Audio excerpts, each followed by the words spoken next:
সম্মানিত সুধীমণ্ডলী, সবাইকে ভালোবাসা এবং শুভেচ্ছা জানিয়ে আজকে একটি গুরুত্বপূর্ণ বিষয় নিয়ে আলোচনা করব। ন্যাশনাল চিলড্রেন পার্টি উর্ফে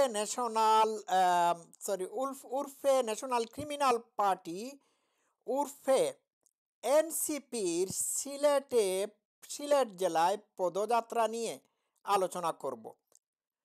তো কথা না বাড়িয়ে এনসিপির টুকাই ভুড়ি ইমামের বক্তব্য শোনা যাক, তারপর আমি একে একে পয়েন্ট বাই পয়েন্ট আলোচনা করব। Let's play the footage. চাপিয়ে দিয়ে গেছে, এই প্রজন্মের উপরে চাপিয়ে দিয়ে গেছে। একটা ফিটনেসবিহীন রাষ্ট্র আমাদের উপরে চাপিয়ে দিয়ে গেছে।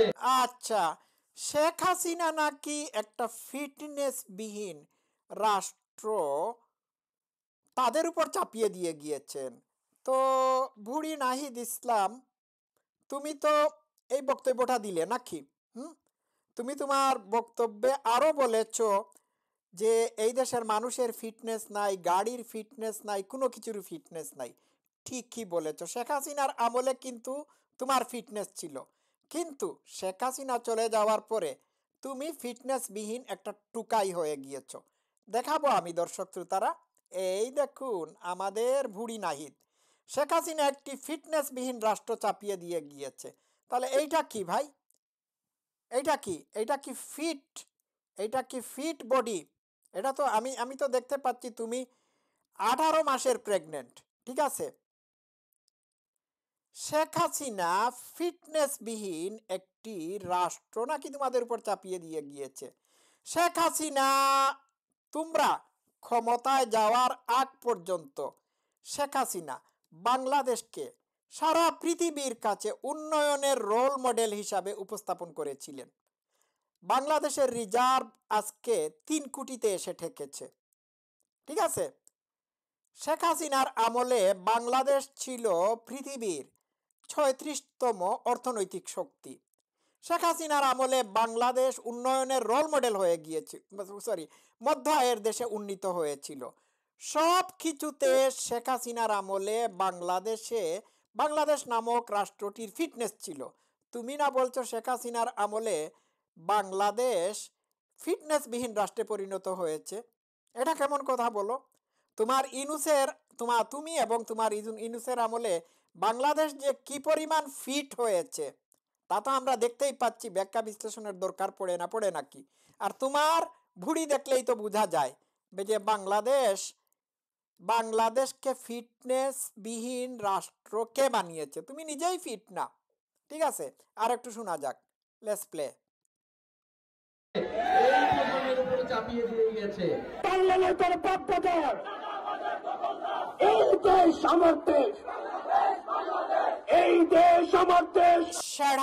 এই দেশ তোর দেশ না, তুই রাজাকারের নাতিপুতি।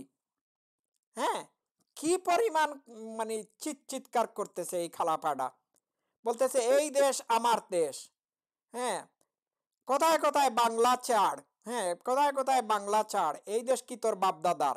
অবশ্যই এই দেশ শেখ হাসিনার বাপের, এবং এই দেশ আমাদের বাপ দাদার, যারা মুক্তিযুদ্ধের সপক্ষের মানুষ তাদের বাপ দাদার। তোদের বাপ দাদার নেতা কর্মীরা তো জামাতি ইসলামের আল বদর আল শামসের সদস্য ছিল, এরা তো বাংলাদেশ চায় নাই। তাহলে কোন মুখে তুই বলিস এই দেশ আমার দেশ? বাংলাদেশ নামটাই তো বঙ্গবন্ধু শেখ মুজিবুর রহমান দিয়েছেন। বাংলাদেশটাই তো বঙ্গবন্ধু শেখ মুজিবুর রহমানের, মুক্তিযোদ্ধাদের অর্জিত বাংলাদেশ। তোরা রাজাকারের নাতিপুতি, এই দেশ তোদের কি হয়? লজ্জা হয় না? থুথু, একদলা থুথু তোর মুখে। আর একটু শোনা যাক। যারা হচ্ছে সুবিধাভোগী, যারা হচ্ছে তেলবাজ, যারা হচ্ছে চাকার কল, তারা সবসময় প্রশাসনকে তারা হচ্ছে বিতর্কিত ভূমিকায় অবতীর্ণ করে। এমন একটা দেশে আমরা আসলে বসবাস করি যেখানে বাসের ফিটনেস থাকে না।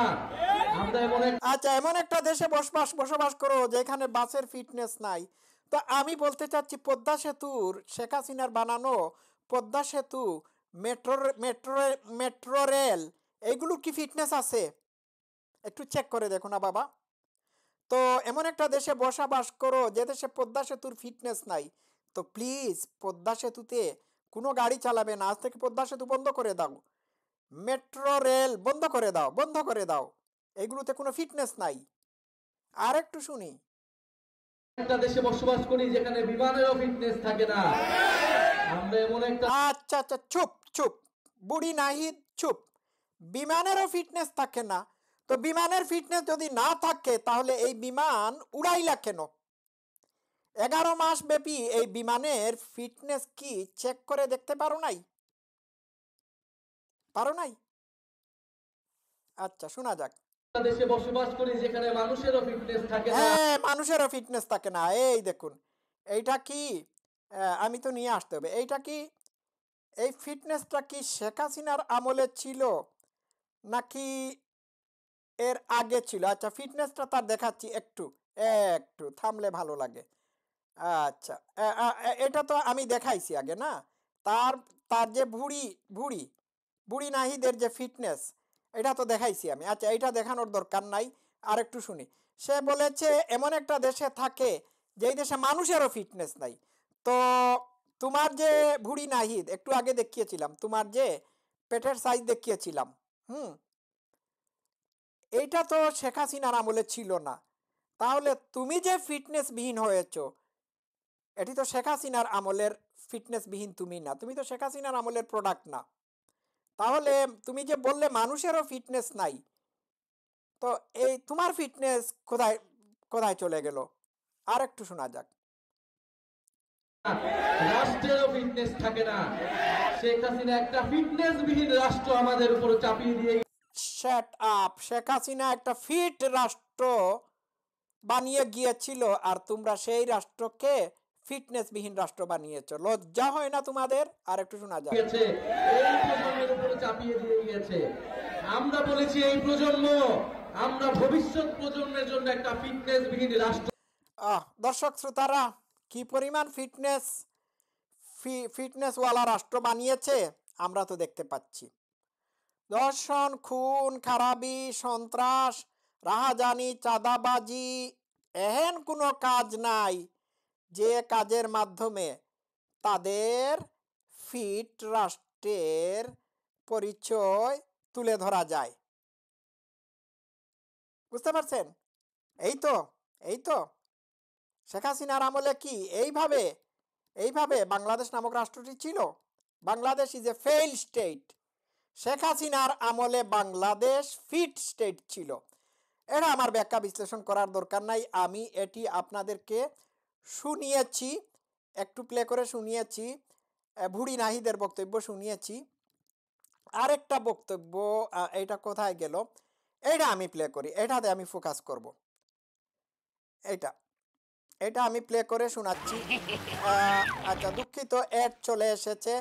তো এই বক্তব্যের মধ্যে সে অনেক ভুলভাল তথ্য বা ইনফরমেশন দিয়েছে, শুনুন।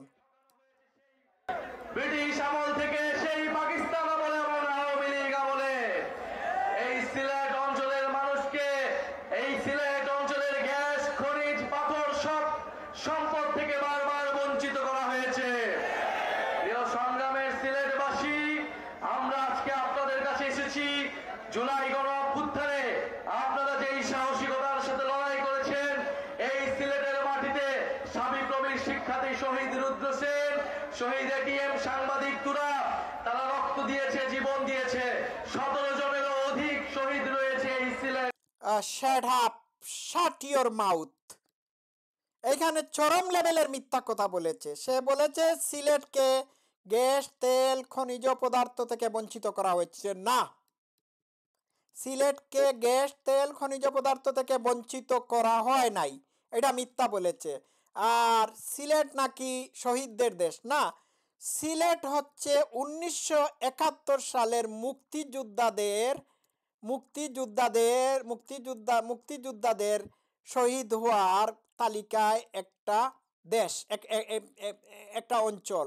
এইখানে এই মুক্তিযুদ্ধের অধিনায়ক কর্নেল উসমানীর জন্ম হয়েছে। এদের নাম মুখে আনতে পারলি না? হ্যাঁ, আর একটু শুনুন। অঞ্চলে সিলেট জেলায় আমরা সেই সকল শহীদের উত্তরসূরি। সে জুলাই অগাস্টে যে সমস্ত দুই সাইডটা জঙ্গি জামাত শিবিরের জঙ্গি মারা গিয়েছিল তাদেরকে শহীদ বলে বলেছে সে, সেই সমস্ত শহীদদের উত্তরসূরি। অথচ সিলেটের যে শত শত মানুষ মুক্তিযুদ্ধে শহীদ হয়েছিল তাদের কথা সে এইখানে উল্লেখ করছে না। তো এত রাজাকারের সওয়াল, এইটা করবে কেন? শুনুন, আরেকটু শুনুন। আমরা সেই সকল শহীদের রক্তের শপথ নিয়ে নতুন বাংলাদেশ গড়তে আজকে এই সিলেটে এসেছি। দেখুন, সিলেটবাসী এদেরকে জুতা মারুন। সে জুলাই অগাস্টের জঙ্গি মুভমেন্টের নিহত জঙ্গিদের শপথ করে বলছে নতুন বাংলাদেশ গড়বে, কিন্তু সিলেটের যে সমস্ত মানুষ মুক্তিযুদ্ধে 1971 সালে শহীদ হয়েছিল তাদের নামে কোনো শপথ করছে না। খেয়াল করেছেন? আর একটু শোনা যাক। প্রিয় সংগ্রামী বন্ধুগণ, আমরা জানি লন্ডনে বাঙালিদের অধিকাংশই হচ্ছে সিলেটি। সিলেটেরা লন্ডনকে জয় করেছে, বাংলাদেশকে জয় করেছে। আজকে লন্ডনের রাস্তায়, টাওয়ার হ্যামলেটসের মসজিদে, স্কুলে, রেস্টুরেন্টে আমার সিলেটি প্রবাসীর ভাইয়ের ঘামে বাংলাদেশের অর্থনীতির চাকা ঘুরে। আমরা সেই সকল প্রবাসী ভাইদের ভোটাধিকারের জন্য কথা বলছি। আমরা বিশ্বাস করি, আমরা চাই সিলেট সহ বাংলাদেশের সকল প্রবাসীরা বাংলাদেশের নীতি নির্ধারণের অংশ হবে। আচ্ছা, ঠিক আছে, বেশি বাতাস দিও না। এই সিলেট, এই লন্ডনের সিলেটি বাঙালিরাই তোমার দিলওয়ার হোসেন সাইদিকে সিলেট থেকে, মানে লন্ডন থেকে অবাঞ্ছিত ঘোষণা করেছিল, নিষিদ্ধ, লন্ডনে নিষিদ্ধ করেছিল। আর এই সিলেটেই দিলওয়ার হোসেন চাঁদে দেখা দিলওয়ার হোসেন সাইদিকে নিষিদ্ধ করা হয়েছিল। ঠিক আছে, এটা মনে রাখবে। আর একটু শোনাই। প্রিয় সংগ্রামী বন্ধুগণ, সিলেটের আলেম সমাজ, সিলেটের নারীগণ, সিলেটের সংখ্যালঘু সম্প্রদায়, সিলেটের নানাবিধ জাতি সম্প্রদায়ের সকল মানুষ, আমরা বাংলাদেশকে যেই বহু জাতি বহু সংস্কৃতির দেশ হিসেবে গড়তে চাই। সিলেট তার অন্যতম প্রতীক। এখানে শত শত ভাষা রয়েছে, সংস্কৃতি রয়েছে। এত বড় মূর্খ অশিক্ষিত টুকাই, সে নাকি বাংলাদেশের ভবিষ্যৎ প্রধানমন্ত্রী হবে। ভাই রে ভাই, কেউ আমারে মাইরা ফালান। সিলেটে নাকি শত শত ভাষা এবং সংস্কৃতি রয়েছে। সিলেটের ভাই ও বোনেরা আমাকে জানান, সিলেটে কয়টা ভাষা রয়েছে? কয়টা ভাষা রয়েছে? হয়তো মণিপুরি, চাকমা, এদের দুই একটা ভাষা আছে, দুই একটা সংস্কৃতি আছে। That's it. সিলেটে শত শত ভাষা এবং সংস্কৃতি রয়েছে। আরে মূর্খ, শত শত ভাষা সংস্কৃতি তো বাংলাদেশেও নাই। এটি যদি ভারতের কোনো নেতা বলতো তাহলে এটা মেক সেন্স করতো। কিন্তু যে জায়গায় পুরা বাংলাদেশেই শত শত ভাষা নাই, শত শত সংস্কৃতি নাই, সেই জায়গায় সিলেটের মতো একটা জেলায় নাকি শত শত ভাষা এবং সংস্কৃতি রয়েছে। দর্শক শ্রোতারা, পয়েন্ট টু বি নোটেড। এইটাই নাকি এই মূর্খ, অশিক্ষিত, গণ্ডমূর্খ, ইগনোরেন্ট টুকাইরা দেশের ভবিষ্যৎ কাণ্ডারি হচ্ছে। এদেরকে কি বলবো আমি? আর একটু শোনা যাক।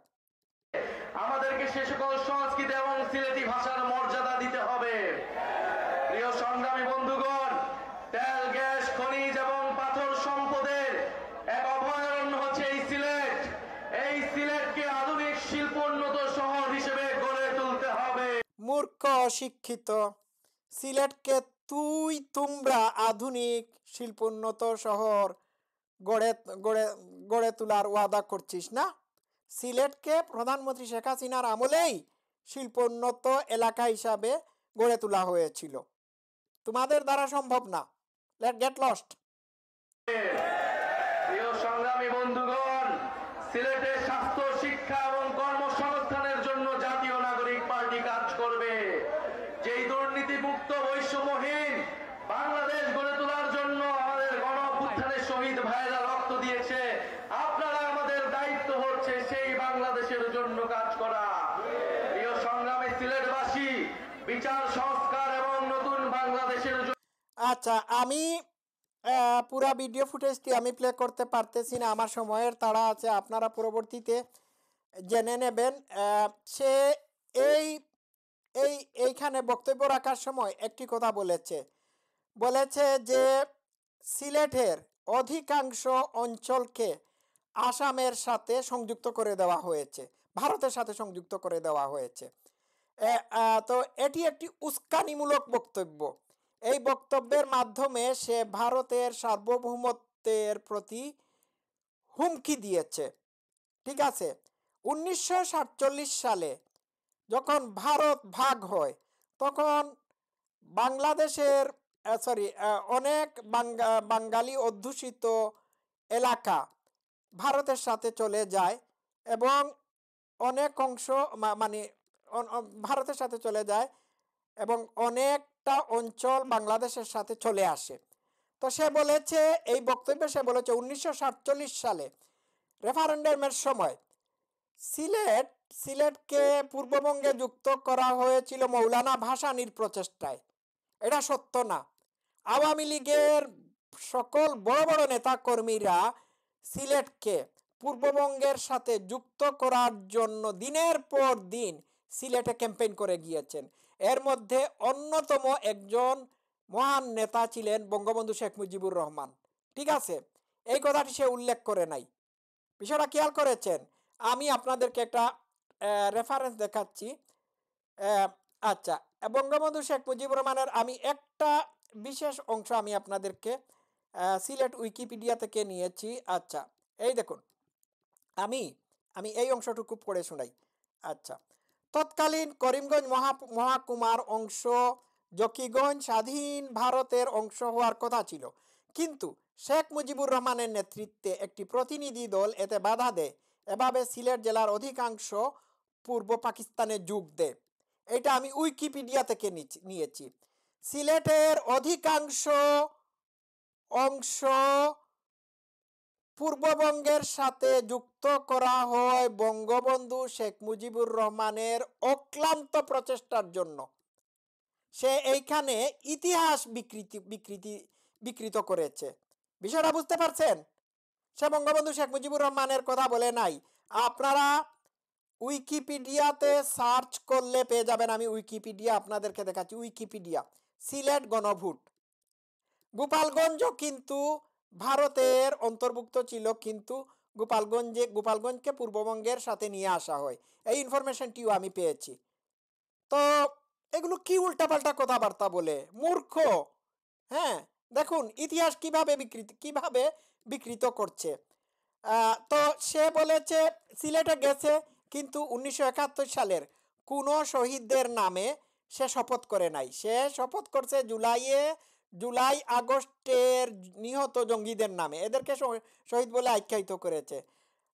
স্বাধীনতা যুদ্ধে অবশ্য সে সিলেটের কথা উল্লেখ করেছে, সিলেটের অবদানের কথা উল্লেখ করেছে, কিন্তু সে ভুললে হবে না যে সিলেটে কোনোদিনও পুরা বৃহত্তর সিলেট থেকে কোনোদিনও জামাতের কোনো প্রার্থী সংসদ নির্বাচনে জয় লাভ করতে পারে নাই। সিলেটের মাটি আওয়ামী লীগের ঘাঁটি, সিলেটের মাটি বঙ্গবন্ধু শেখ মুজিবুর রহমানের ঘাঁটি। ঠিক আছে, বিষয়টা বুঝতে পারছেন? আর এই সিলেটের মানুষ শুধুমাত্র স্বাধীনতার যুদ্ধে ঝাঁপিয়ে পড়েছিল এমনটি না।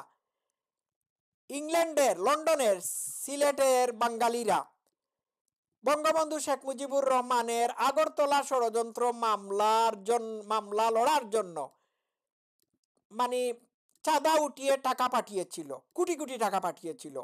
এই সিলেটের মানুষ স্বাধীনতা যুদ্ধের সময় চাঁদা উঠিয়ে স্বাধীনতার যুদ্ধে টাকা পাঠিয়েছিল। এই সিলেটের মানুষ মাননীয় প্রধানমন্ত্রী শেখ হাসিনার জন্য সলিসিটার মানে আইনজীবী পাঠিয়েছিল, এবং এই আইনজীবীর নাম কি জানেন? শেরি ব্লেয়ার, টনি ব্লেয়ারের ওয়াইফ, জাজ। সিলেটের মানুষ রাজাকার আলবদরদেরকে কোনো সময়ই প্রশ্রয় দেয় নাই। এনসিপি, তোমরা সিলেটে গিয়েছ, আমি সিলেটবাসীর কাছ থেকে খবর পেয়েছি, আজকে সকালবেলা খবর পেয়েছি যে সিলেট শহরে যে এনসিপির মিটিং সমাবেশ হয়েছিল, এর মধ্যে 300 জন টুকাই ভাড়া করা মানুষ ঢাকা থেকে নিয়ে আসা হয়েছিল, বাংলাদেশের বিভিন্ন জায়গা থেকে নিয়ে আসা হয়েছিল। আর 500 জনের মধ্যে 200 জন ছিল জামাতি জঙ্গি, আর বাকি 300 জন ছিল পথচারী, কিউরিয়াস পিপল, কিউরিয়াস মানুষ, যারা এইখানে এসেছিল তারা কি বলতে চায় সেটি শোনার জন্য। আমি কি বিষয়টা ক্লিয়ার করতে পেরেছি? এই হচ্ছে আসল ঘটনা। দর্শক শ্রোতারা, এই বুড়ি নাহিদ সিলেট সম্পর্কে নানান ধরনের বিকৃত ইনফরমেশন দিয়েছে। সিলেটে শত শত ভাষা সংস্কৃতি নাই, এটা সত্য না। এটা সত্য না। সিলেটের একটি লিপি আছে, এটিকে বলা হয় নাগরি লিপি। আর সিলেটে কয়েকটা উপজাতি, মানে কিছু মানে নন বেঙ্গলি আছে, যেমন কি জানি আসাম, সরি ওইটার নাম কি, খাসিয়া আর ওই মণিপুরি মানুষ। এই তো দুই একটা নন বেঙ্গলি সম্প্রদায় রয়েছে, আর চা বাগানের কুলি টুলি রয়েছে। এখানে শত শত সংস্কৃতি, কৃষ্টি, কালচার, ভাষা থেকে আসলো। শত শত কৃষ্টি কালচার তো বাংলাদেশেই নাই, ভাষাও নাই। কি বলে আবুল তাবুল কথাবার্তা। ঠিক আছে, তো আমি আশা করব সিলেটবাসী এদেরকে উচিত শিক্ষা দেবে। আর এনসিপির কেউ যদি সিলেটে সংসদ নির্বাচনে প্রতিদ্বন্দ্বিতা করে, তাহলে এদের নিরপেক্ষ নির্বাচন হলে এদের জামানত বাজেয়াপ্ত হবে। কুলাউড়ার, সিলেটের কুলাউড়াতে জন্মগ্রহণকারী সাদা শকুন শফিকুর রহমান উর্ফে শকুনুর রহমান যদি তার এলাকায় আওয়ামী লীগের কোনো প্রার্থীর সাথে নির্বাচনে লড়ে, তাহলে সে 100টা ভোট পাবে কিনা আমার সন্দেহ আছে। দর্শক শ্রোতারা সবাই ভালো থাকবেন। Love you all.